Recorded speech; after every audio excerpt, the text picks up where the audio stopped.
Hello and welcome to the Shindig, a podcast about archaeology and history brought to you by the Red River Archaeology Group. I'm Dr. Tom Horn and I'm joined as ever by our producer, Luke Barry. Hello. In today's episode, it's a really fascinating topic. It's with Dr. Ryan K. McNutt, who's an old friend of mine, and he works at Georgia Southern University in the United States, and he's the director of the Camp Lawton Archaeology Project. And Camp Lawton is an incredible site. So it was a Confederate-built prisoner of war camp to hold, as we learn, up to 10,000 Union prisoners. And it was built at the latter end of 1864. And I thought I knew a bit about it. I follow all their excellent social media accounts, but Luke learned stuff that you'd never heard about before. It's not something like archaeology, history isn't my specialty. I'm here to the technical kind of side of things, so it's fascinating for me to really get a look into this side, into your world, really, into the archaeological, the historical side of things, and this story is incredible. Like you said, you learned a lot more about it than you thought. Yeah, I thought I started the podcast, and of course you think, oh, immediately we've got to get to the building of the camp, because as we discovered, that was built by slaves. And I thought, even then, I knew that story, but I wanted to get there as quickly as possible. But Ryan also pointed out that you've got to think of the Union prisoners as well, because they included African Americans, but they also included people that had been fighting for 3 or 4 years, and one of the most vicious sort of mechanized modern wars that was known until the First World War. And he mentioned that these guys would have had PTSD, and that was something that surprised you just as much as me. Well, it's because I suppose I signed up for a historical podcast, and then you get these amazing human stories and this real human tragedy, I suppose, and it's what made it so fascinating for me. So I suppose there's nothing left to do then to get into it. This is your interview with Dr. Ryan McNutt.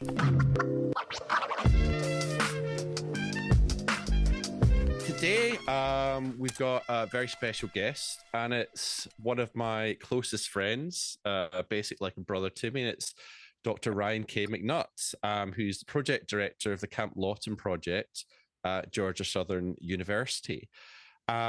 Ryan did his BS in anthropology from Middle Tennessee State University, and then did an MLit and a PhD in archaeology from the University of Glasgow.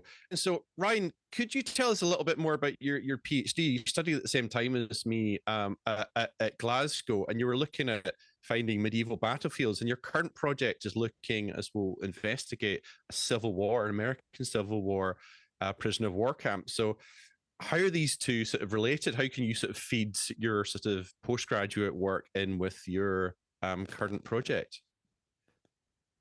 Well, both postgraduate work and the current project are really focused on landscapes as conflict sites, both actual battlefields and also the ancillary conflict type sites, prisoner of war camps, army camps, stuff of that nature. And the PhD work was really focused at using technologies like geographical information systems, LiDAR, remote sensing with more traditional archaeological techniques to kind of blend together a focus using cultural historical contexts and insights to locate fields of conflict in modern geographical terms, and also looking at how terrain, topography, and landscapes affected people within those landscapes.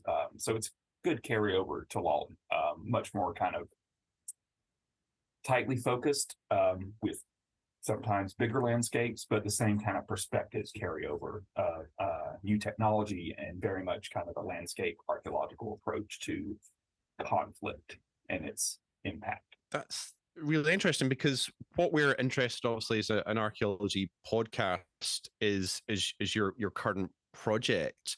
And could you start just by giving us a little bit of background about the project, and then maybe tell our listeners who might not know so much about the US Civil War, just tell us maybe the reasons behind it, how it started, and then maybe lead into the period where a POW camp of the size that we're going to be discussing today had to be constructed. Sure. So Camp Lawton Archaeological Project, I'm now the third director of the project. It's been going since 2010.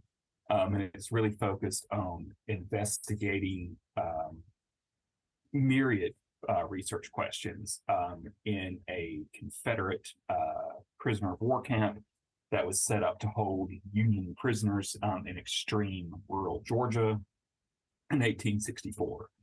And the camp comes about essentially after the American Civil War starts with the Confederate attack on Fort Sumter in 1861. There's very much a perspective, as there always is, that essentially all these disagreements and political issues just need one vicious bloodletting. Let the pressure valve off, let everybody get it out of their system, and then everybody will come back to the negotiating table, and the war is going to be over by Christmas. It's pretty much a standard argument for almost every war that I've studied. And as with all wars, it wasn't over by Christmas, not by a long shot.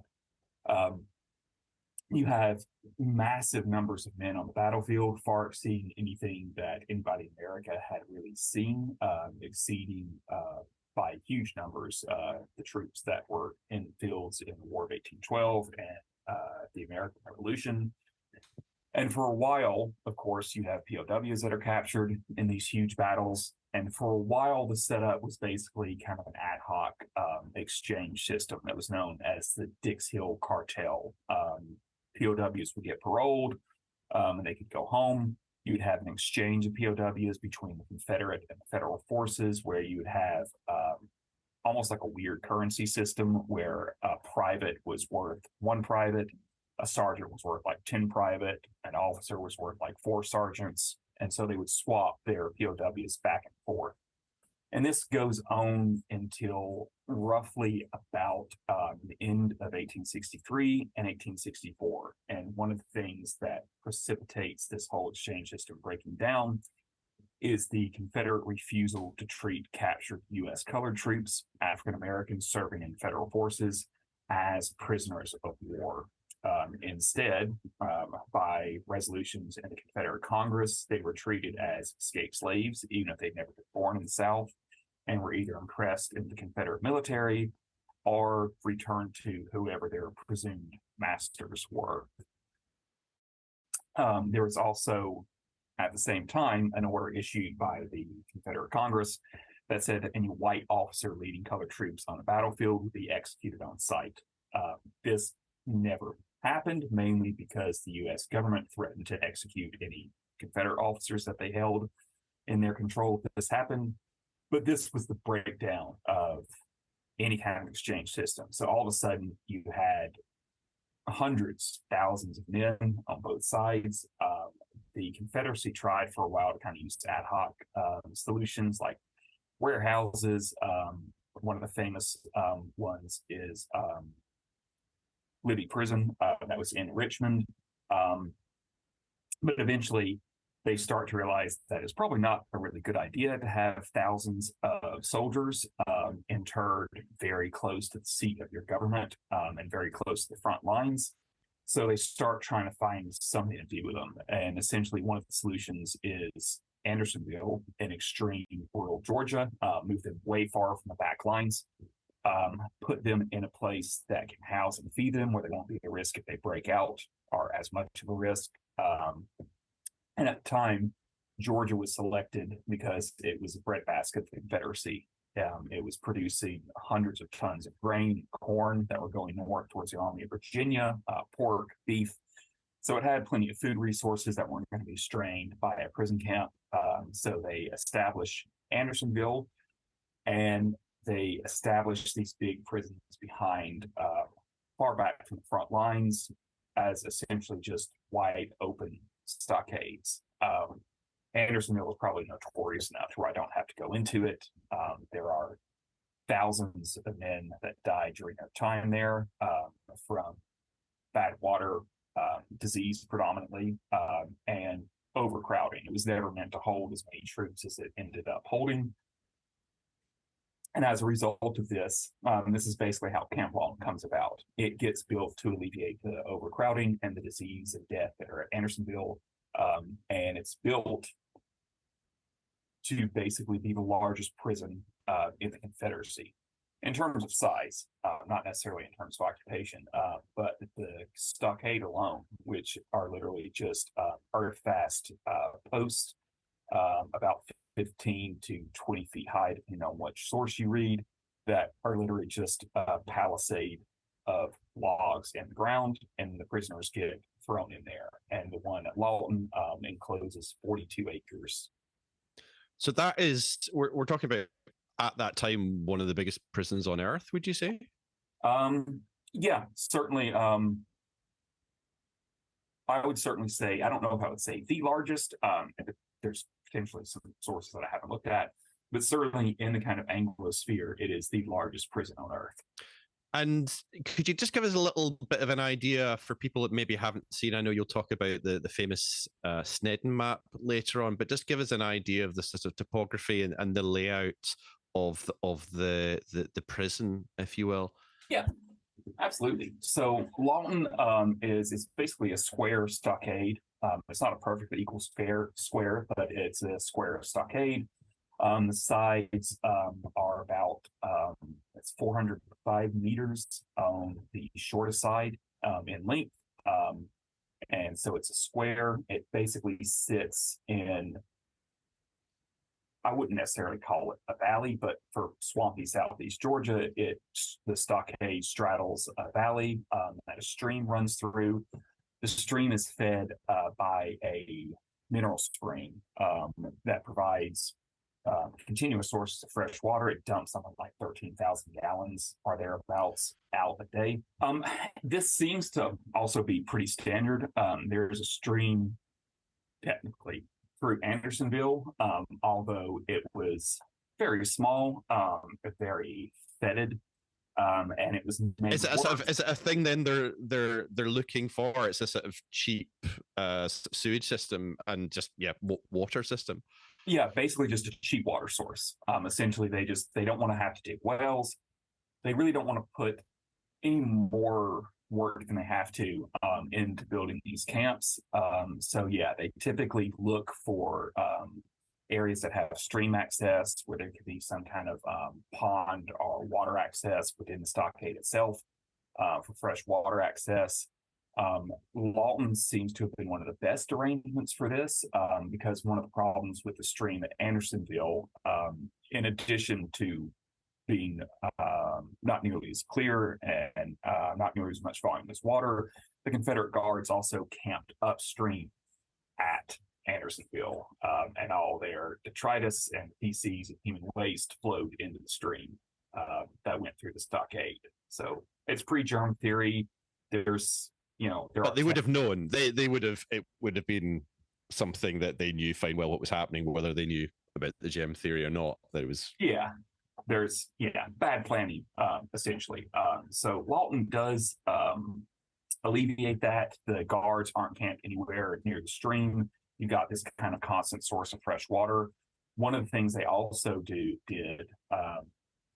Learning their lessons from Andersonville, is they channelized part of the stream. About halfway through the stockade, they dammed up the stream and basically dug a long channel for the rest of the length of the stockade that they then used bricks, timbers to basically board up. Essentially, they made a sluice, and they had water was coursing through it with enough force to clean out anything that was in there, and they set up the POW latrines over that sluice. So they're basically going in a fast-moving bit of water that's carrying it all outside the stockade.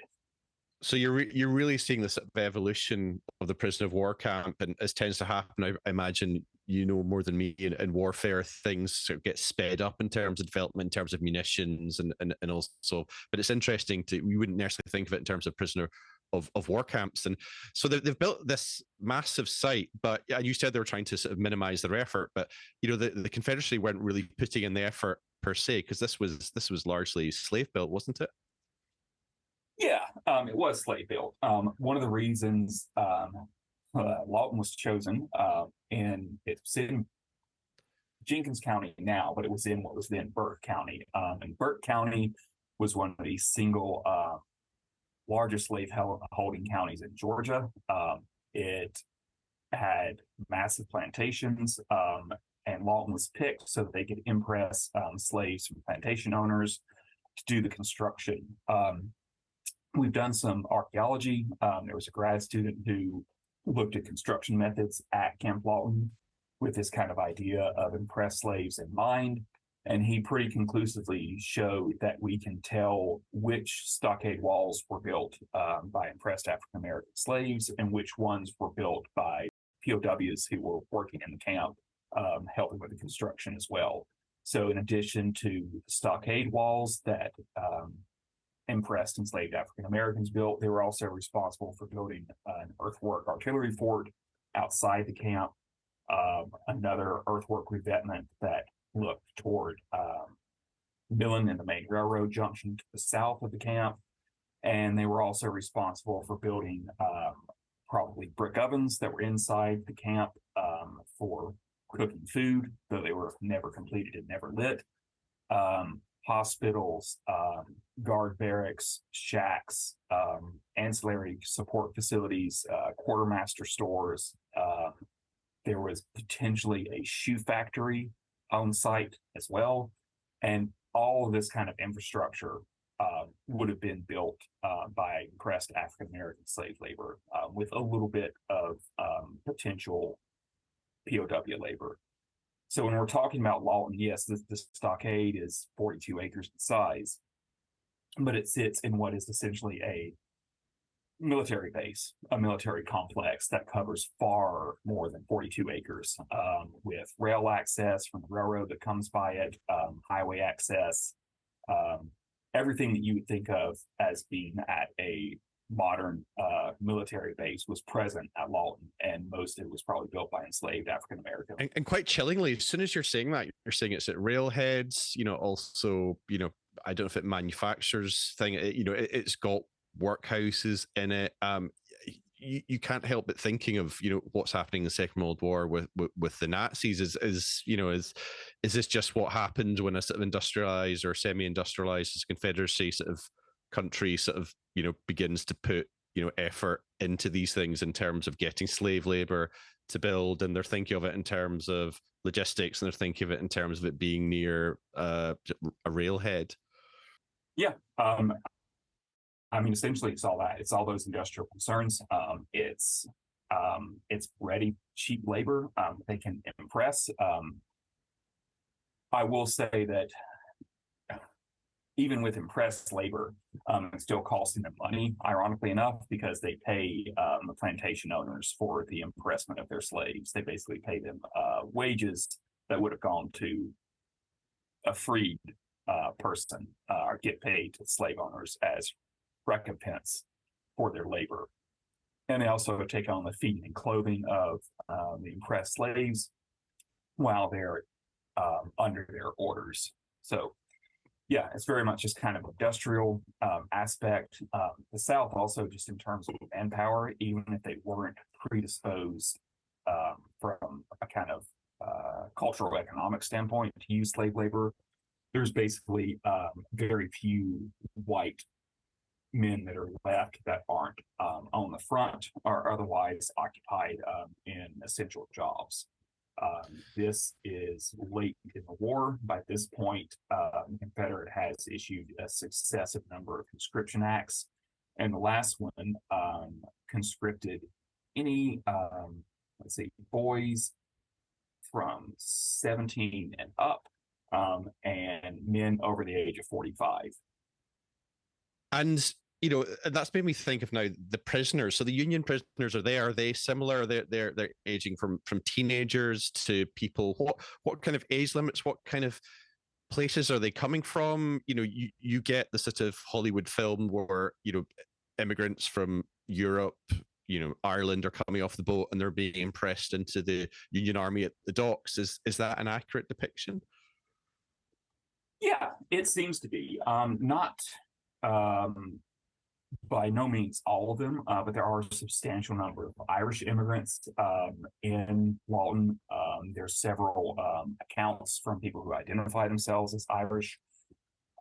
There are Germans, Swedes. There's even, as far as I can tell, a fairly large contingent of Norwegians.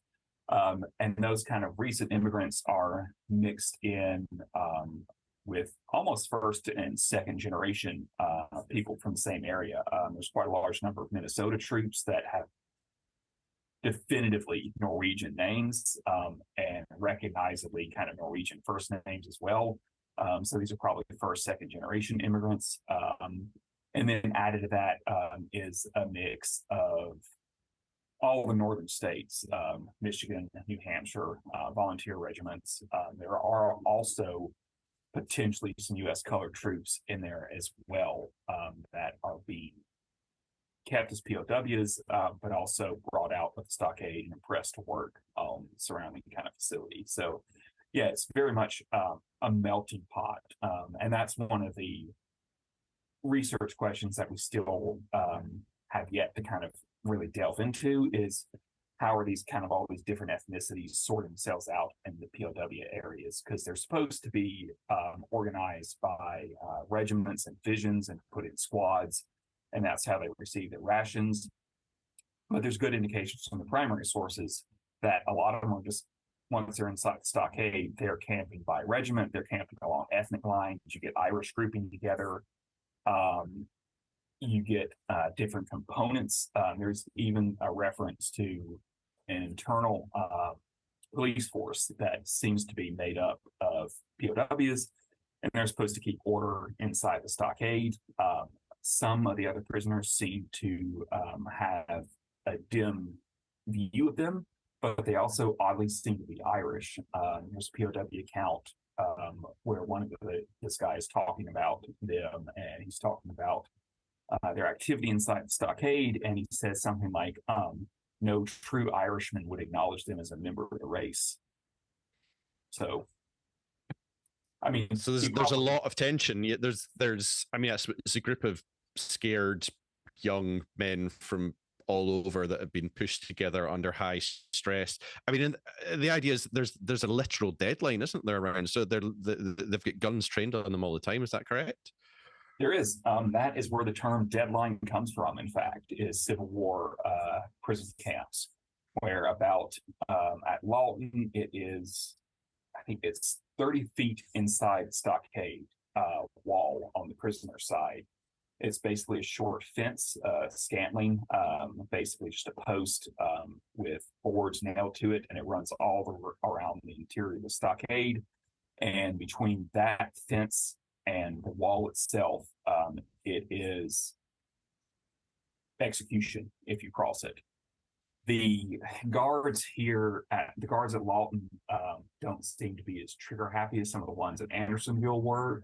There are references to them actually giving warning when prisoners kind of cross over the deadline, but there are at least 3 incidences where other POWs saw their fellow prisoners executed for crossing the deadline, shot by guards who were on top of the stockade in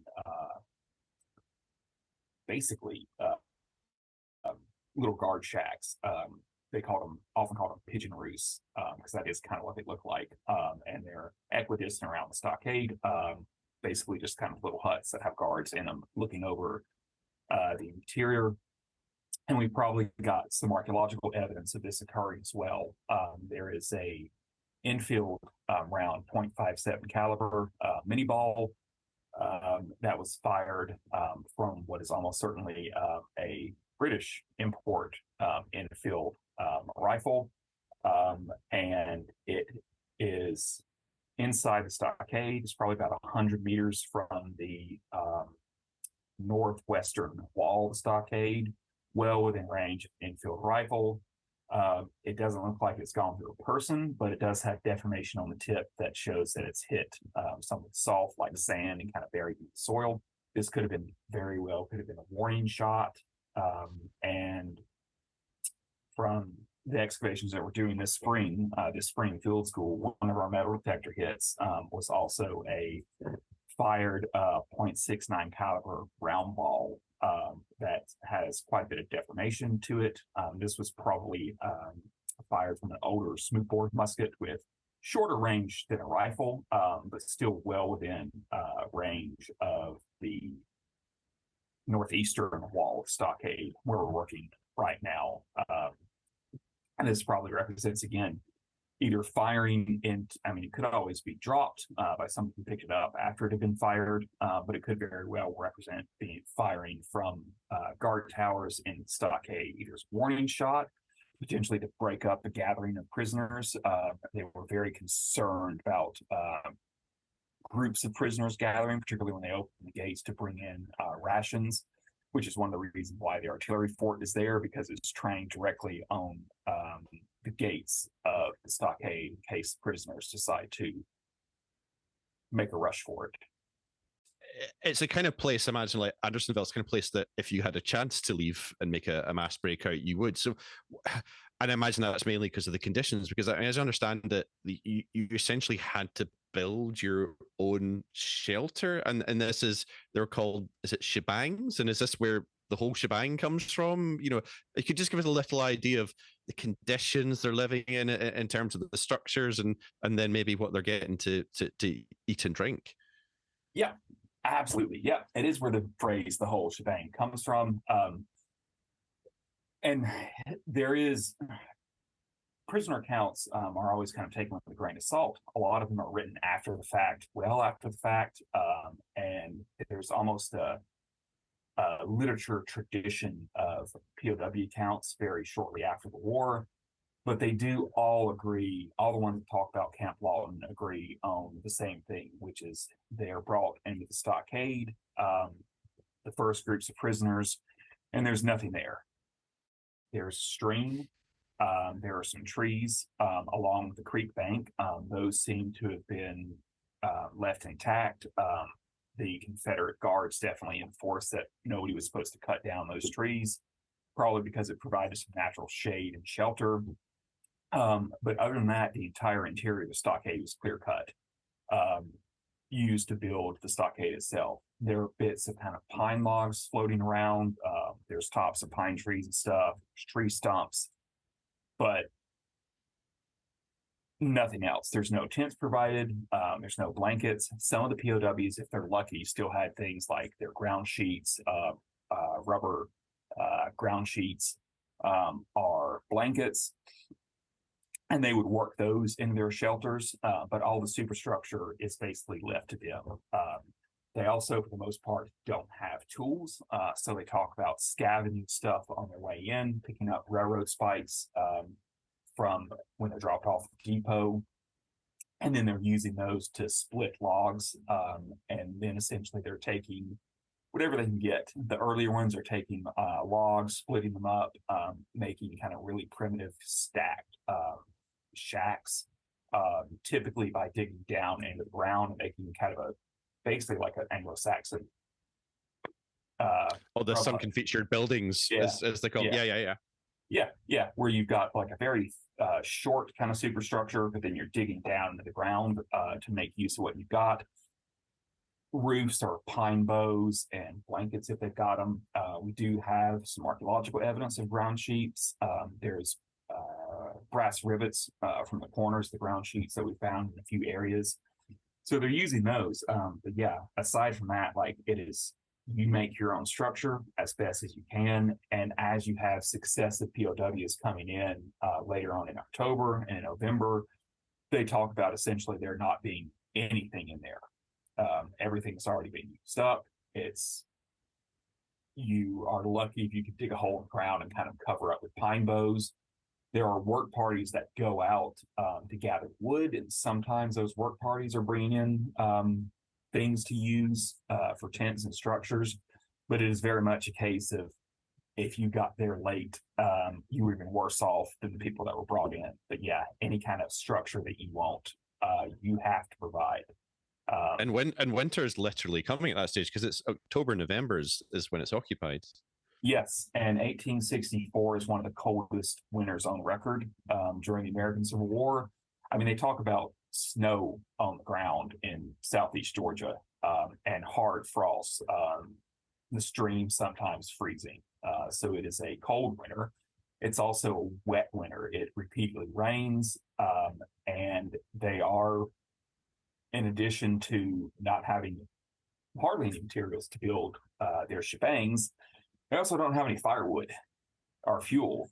A lot of them resort to things like the stumps that were too big to kind of chop out, either by renting axes or from other prisoners who managed to kind of purloin them, bring them inside. They're basically just setting fires in tree stumps and burning the pine stumps because they don't have access to firewood. So you're cold constantly. You're wet. There are, you know, cliques, if not gangs. They've got essentially like capos, as well as the guards that are trained their rifles on you. I mean, what foods are they getting then? Or and do they have to pay for that? How does that work? So the Confederacy is providing them with rations. They do, at least the first groups that come in are getting more rations than they were getting at Andersonville, and they seem to be quite happy about this. But as they go on and more men are coming in, and the Confederacy straits are getting more and more dire as Sherman takes Atlanta and is floating around in kind of northern Georgia, the ration starts getting cut. So most of them are rations that are, I've actually got a POW diaries here, which is very much par for the course, and the detail, which is one of the issues of trying to figure out what's going on in the stockade. But he says rations, meal, beans, salt, and bacon. Small amounts, very small amounts. That is October 14th. By November 15th, rations is rice, beef, and salt. Things are getting cut back. You'll also note that the rations that he's describing don't have anything like vitamin C in them. Yeah. And scurvy is a problem for the men that are coming in from Andersonville. The initial rations included sweet potatoes, which are really high in vitamin C, but or yams, as you might know them, but I don't know if anybody's tried to eat a sweet potato when your palate is soft and your teeth are already falling out from scurvy, but it doesn't really work. So even though there are sources of vitamin C, most of the men who are coming in from Andersonville that have scurvy, that really need that, are already too far gone to kind of process it. And how many people are we talking about? Just to give people an idea of how many prisoners of war are there in October and November, so starting winter of 1864.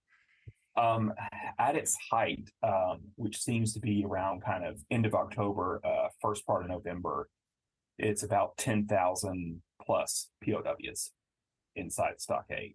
Wow. Okay. So it is a lot. They can supplement their rations should they want to, but POWs have left kind of price lists of what it costs. 25 cents per quart of beans. You could get a bushel of sweet potatoes for about $40 Confederate money, or $8 in greenbacks. So that's the US, that's the Union, as it were, the federal currency. Yeah. Yeah, $8 in federal currency, which is a lot in 1864. So there's exorbitant prices. And I imagine quite difficult to come by excess money if you're literally just confined within a prison camp. And that's something I'd like to talk about. The fact is that they just wouldn't have the money to supplement anything. But we're going to come back and we're going to talk about how this malnutrition, how these conditions are going to lead to the real killer, which, as I understand it, is disease and exposure, really, that's killing most people.